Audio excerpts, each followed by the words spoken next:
नमस्कार बंधुरा बंगघरे स्वागत। आज के आमी एक रेसिपि बनाबो, सेटी होच्छे এই যে পাট শাক। পাট শাকের তো বড়া ঠোড়া সবই আমার চ্যানেলে দেখেছি, পাট শাক দিয়ে ডাল ওগুলো তো দেখিয়েছি। আজকে পাট শাকটা রান্না দেখাবো আজকে। আর শাকটার মধ্যে দেবো হচ্ছে মিষ্টি আলু, মানে রাঙা আলু। দেখুন আলুটা ভালো করে দেখবেন, এটাকে ছাড়াবো ভালো করে, ছাড়িয়ে ছোট ছোট করে এই আলুটা দিয়ে আমি শাকটা রান্না করব। তো চলুন আমি আপনাদেরকে দেখিয়ে দিচ্ছি। দেখুন আলুটাকে এইভাবে কেটে নিয়েছি, এরকম ছোট ছোট করে ছাড়িয়ে ভালো করে আলুটাকে কেটে নিয়েছি। এই যে দেখুন শাকটা আমি ছুরির সাহায্যে এভাবে কুচিয়ে নিচ্ছি। আচ্ছা, কড়াটা গরম হয়ে গিয়েছে, আমি একটু তেল দিয়ে দিচ্ছি আলুটা ভাজার জন্য।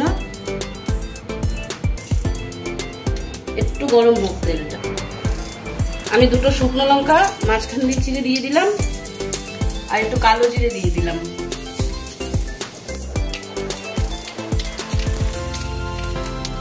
এবার আমি আলুগুলো একটু ভেজে নেব।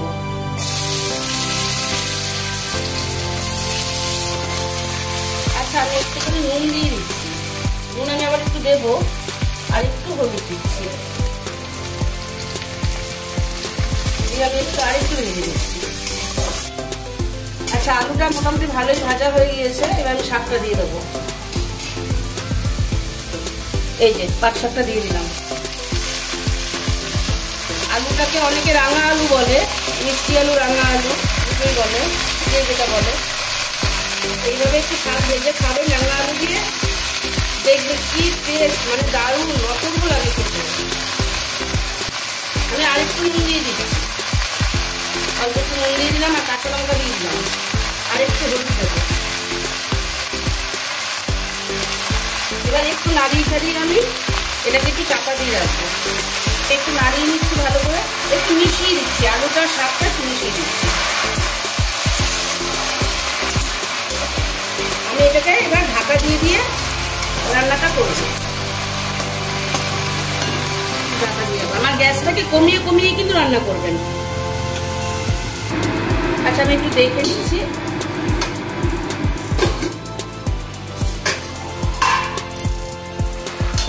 দেখুন শাকটা অনেকটাই হয়ে গিয়েছে।